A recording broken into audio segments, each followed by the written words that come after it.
Assalamualaikum warahmatullahi wabarakatuh. Izin memperkenalkan diri, nama saya Ferdian Maulana dan rekan saya D. Indiani. Kami akan mempresentasikan hasil kerja kami dengan materi tentang resiko dan penyempurnaan dalam penganggaran modal. Sebelum itu yang saya hormati Ibu Syarani selaku dosen pengampu manajemen keuangan. Langsung saja saya akan masuki materinya tentang tingkat diskonto yang disesuaikan dengan resiko. Sekarang kami akan mengilustrasikan teknik penyesuaian risiko paling populer yang menggunakan metode keputusan nilai sekarang bersih (NPV). Aturan keputusan NPV yang hanya menerima proyek dengan NPV $0 akan terus berlaku. Pengujian yang cermat terhadap persamaan dasar NPV, persamaan 10,1 akan memperjelas bahwa investasi awal diketahui dengan pasti, maka risiko suatu proyek tercermin dalam nilai sekarang dari arus kas masuknya. Terdapat dua peluang untuk menyesuaikan nilai kini arus masuk kas dengan risiko. Yang pertama, arus kas masuk CFT dapat disesuaikan, atau dua, tingkat diskonto dapat disesuaikan. Selanjutnya tentang penetapan harga diskon yang disesuaikan risiko. Tingkat pengembalian yang harus diperoleh dari suatu proyek tertentu untuk memberikan kompensasi yang memadai kepada pemilik perusahaan, yaitu untuk mempertahankan atau meningkatkan harga saham perusahaan. Semakin tinggi risiko suatu proyek, semakin tinggi RADR, dan oleh karena itu semakin rendah juga nilai bersih sekarang untuk aliran arus kas masuk tertentu. Di sini ada contoh keuangan pribadi 12.3. Talor nanti sedang mempertimbangkan untuk menginvestasikan $1.000 pada salah satu dari dua saham, A atau B. Ia berencana memegang saham tertentu tersebut tepat selama 5 tahun dan mengharapkan kedua saham tersebut membayar $80 dalam bentuk dividen tunai tahunan akhir tahun. Pada akhir tahun kelima, dia memperkirakan saham A dapat dijual dengan harga bersih $1.200 dan saham B dapat dijual dengan harga bersih $1.500. Selanjutnya tentang efek portofolio. Karena investor tidak diberi imbalan karena mengambil risiko yang dapat diversifikasi, mereka harus memiliki portofolio sekuritas yang terdiversifikasi untuk menghilangkan risiko tersebut karena perusahaan bisnis dapat dipandang sebagai portofolio aset. Selanjutnya tentang RADRS dalam praktik. RADRS sering digunakan dalam praktik. Popularitas metode ini berasal dari dua fakta. Yang pertama, metode ini konsisten dengan kecenderungan umum pengambilan keputusan keuangan terhadap tingkat pengembalian. Dan yang kedua, metode ini mudah diperkirakan dan diterapkan. Sekian, saya akan lanjutkan kepada Dea Indiani. Assalamualaikum warahmatullahi wabarakatuh.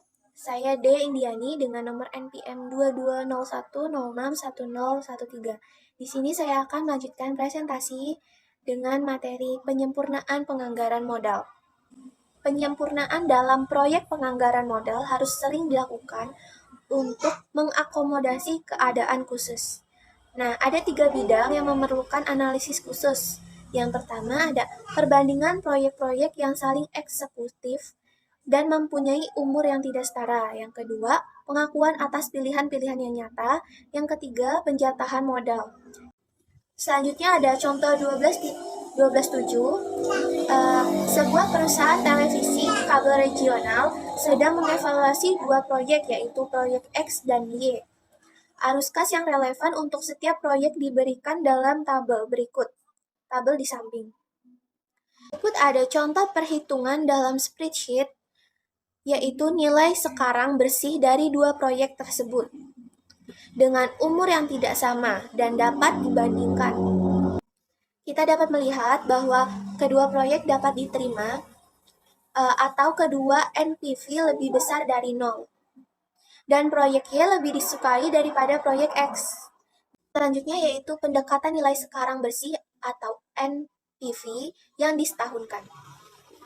Ada 3 langkah, yaitu langkah pertama ada hitunglah nilai sekarang bersih setiap proyek ditandai dengan J.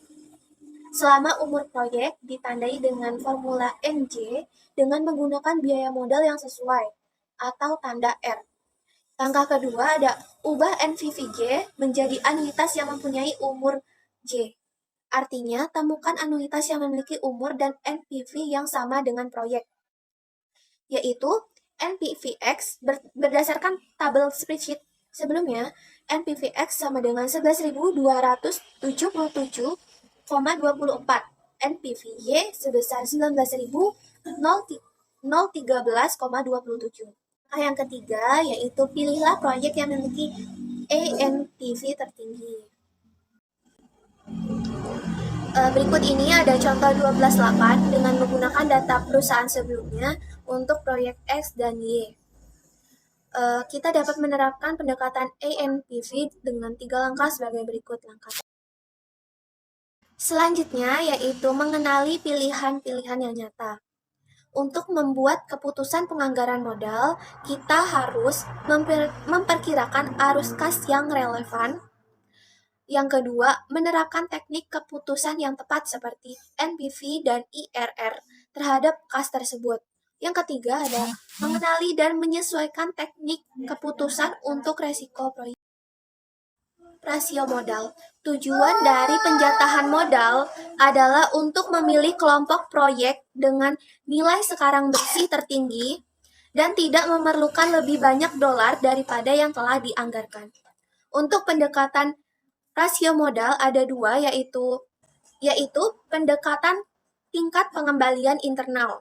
Grafik ini disebut dengan peluang investasi atau IOS. Yang kedua ada pendekatan nilai sekarang bersih.